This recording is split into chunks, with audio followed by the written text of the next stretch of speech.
நடைபாதை, கழிப்பறை வசதிகளுடன் நவீன முறையில் புனரமைத்து தரப்பட்டுள்ளது.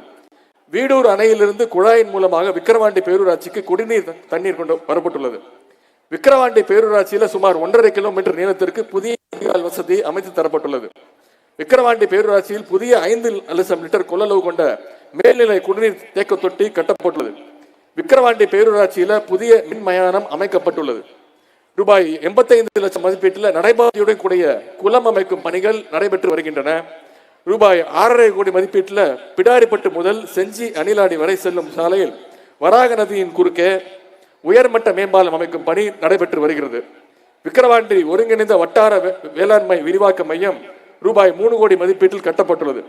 வெங்கடேஸ்வர நகரில் டாக்டர் கலைஞர் நூற்றாண்டு நினைவு பூங்கா ரூபாய் 46 லட்சம் மதிப்பீட்டில் கட்டப்பட்டுள்ளது. இப்படி பல்வேறு சாதனைகளை இந்த பகுதிக்கு மட்டும் நம்முடைய கழக ஆட்சியில செஞ்சிருக்கிறோம்.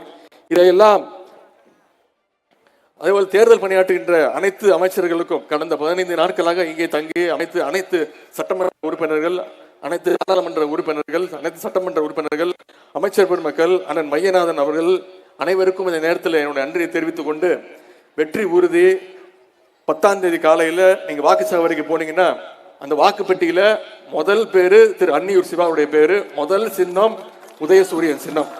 10ஆம் தேதி எப்படி முதல் இடத்துல நம்முடைய உதயசூரியன் சின்னம் இருக்கோ அதே மாதிரி 13ஆம் தேதியோ வாக்கு எண்ணிக்கையின் பொழுது முதல் இடத்துக்கு வரும் அப்படின்ற நம்பிக்கை எனக்கு இருக்கிறது.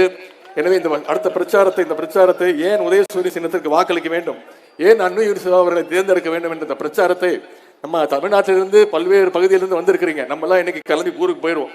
ஆனா இங்க இருக்கக்கூடிய பகுதி மக்களுக்கு நான் கேட்டுக்கொள்வது, இந்த பிரச்சாரத்தை மைக்கு போட்டுதான் பேசக்கூடாது. நீங்க உங்களுடைய நண்பர்களிடத்துல குடும்பத்தினர் நீங்க பேசணும். ஏன் உதயசூரியன் சின்னத்திற்கு வாக்களிக்கணும், இந்த திராவிட மாடல் அரசு இந்த 3 ஆண்டுகள்ல என்னென்ன திட்டங்களை கொண்டு வந்திருக்கு, மக்களுக்கு தேவையான ஒவ்வொன்றத்தையும் நம்முடைய முதலமைச்சர் அவர்கள் பார்த்து செய்து கொண்டிருக்கிறாங்க. எனவே இந்த பிரச்சாரத்தை அடுத்த 2 நாட்களுக்கு 10ஆம் தேதி மாலை வரைக்கும் நீங்க செஞ்சு அனைத்து வாக்காளர்களையும் வாக்குச்சாவடிக்கு அழைத்து வந்து உதயசூரியன் சின்னத்துல அந்த வாக்களிக்கக்கூடிய அந்த பணிகளை நீங்க எல்லாம் மேற்கொள்ள வேண்டும் என்று உங்களை அன்போடு கேட்டுக்கொள்கின்றேன், பண்போடு கேட்டுக்கொள்கின்றேன், பாசத்தோடு கேட்டுக்கொள்கின்றேன், உரிமையோடு கேட்டுக்கொள்கின்றேன். உங்கள் வீட்டு பிள்ளையாக இருந்து கேட்டுக்கொள்கின்றேன், தலைவருடைய மகனாக இருந்து கேட்டுக்கொள்கின்றேன். இன்னும் பெருமையோடு பூரிப்போடு சொல்லணும்னா முத்தமிழர் கலைஞருடைய பேரனாக இருந்து உதயசூரிய சின்னத்திற்கு ஆதரவு தாருங்கள், அண்ணன் அன்னியூர் சிவா அவர்களை வெற்றி பெற வையுங்கள் என்று கேட்டுக்கொண்டு வாய்ப்புக்கு நன்றி கூறி விடைபெறுகின்றேன். நன்றி, வணக்கம்.